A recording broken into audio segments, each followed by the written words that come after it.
तभी मालती कमरे में आती है। ये रहे आपकी जूते, मैं इन्हें साफ करने के लिए ले गई थी। अरे वाह, तुम कितनी समझदार हो, मेरे बिना कुछ कहे ही सारे काम कर देती हो। तभी मालती झिझकते हुए रमेश से कहती है, सुनिए जी, आपसे एक बात कहूँ, बुरा तो नहीं मानेंगे ना? अरे नहीं नहीं, बेफिक्र होकर कहो। शादी से पहले मैं अपने मायके में नौकरी करती थी। मैं चाहती हूँ कि अब मैं फिर से नौकरी करना शुरू कर दूं। वैसे भी सारा दिन घर में बोर हो जाती हूँ। देखो मालती, तुम्हारे नौकरी करने से मुझे कोई ऐतराज नहीं है, लेकिन तुम्हें एक बात बता दूं, हमारे खानदान में आज तक कभी किसी औरत ने नौकरी नहीं की। फिर भी एक बार तुम माँ से पूछ कर देखो, अगर वो तुम्हें नौकरी करने की इजाजत दे देती है तो अच्छी बात है। रमेश वहाँ से चला जाता है। फिर उसी शाम मालती अपनी सास के पैर दबा रही होती है।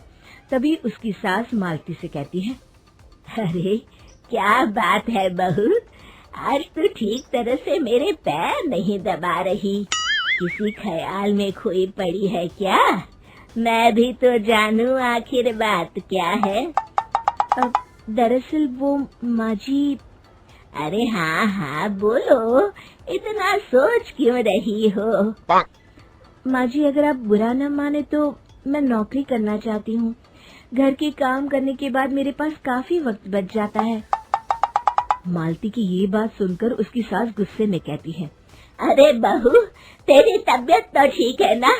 आज ये कैसी बहकी बातें कर रही है?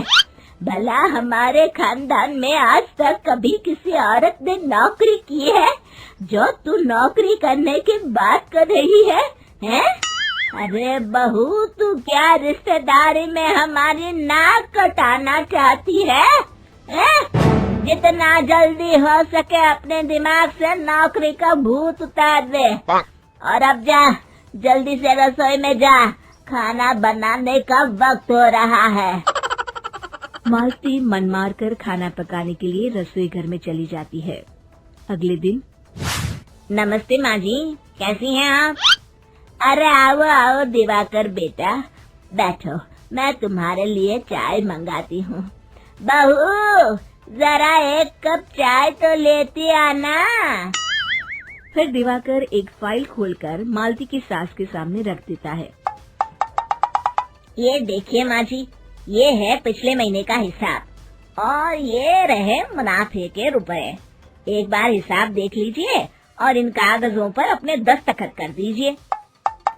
अरे दिवाकर बेटा, मैंने भला आज तक कभी तेरा हिसाब देखा है जो अब देखूंगी?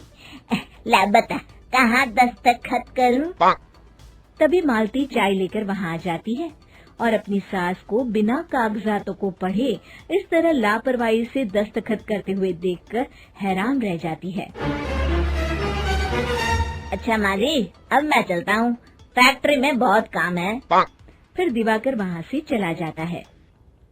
कुछ दिनों बाद मालती बाजार में कुछ सामान खरीद रही होती है। तभी एक बूढ़ा आदमी उसे आवाज देता है, अरे मालती बेटी, कैसी हो? मुझे पहचाना? मैं तुम्हारी कंपनी में मुनीम का काम करता हूँ। हाँ चाचा जी, मैं आपको बिल्कुल पहचानती हूँ। कहिए, कैसे हैं आप?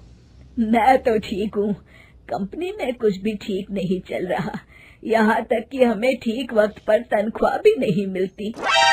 ये आप क्या कह रहे हैं? अब क्या बताऊं, आप लोग तो कभी हिसाब किताब देखने दफ्तर आते नहीं। मेरी मानो तो एक बार आप लोग दफ्तर आकर सारा हिसाब किताब देख लो, आपको असलियत पता चल जाएगी।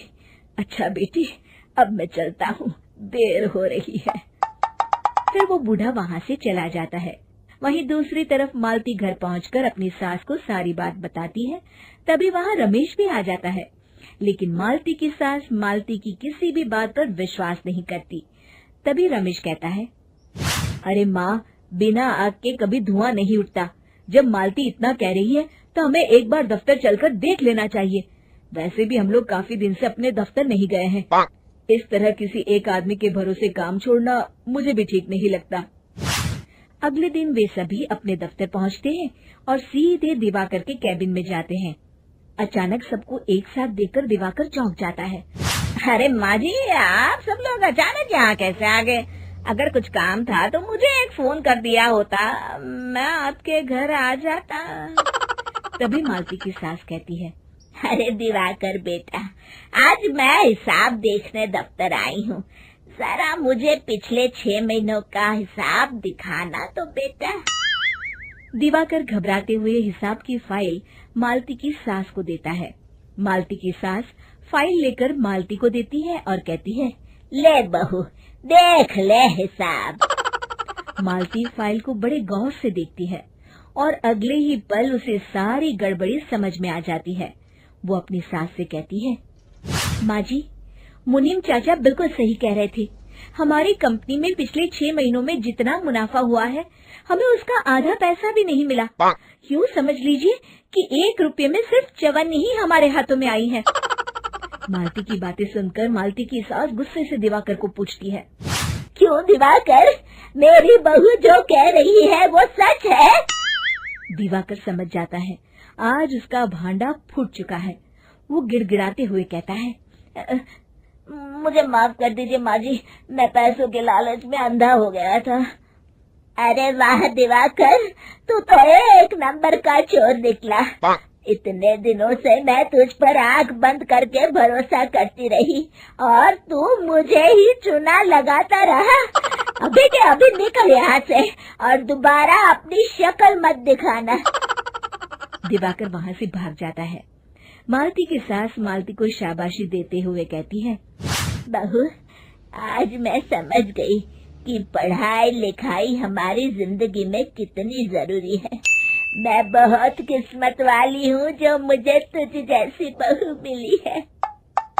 शिक्षा, पढ़ाई लिखाई का इस्तेमाल सही जगह करके हम दुनिया में बहुत कुछ बदल सकते हैं।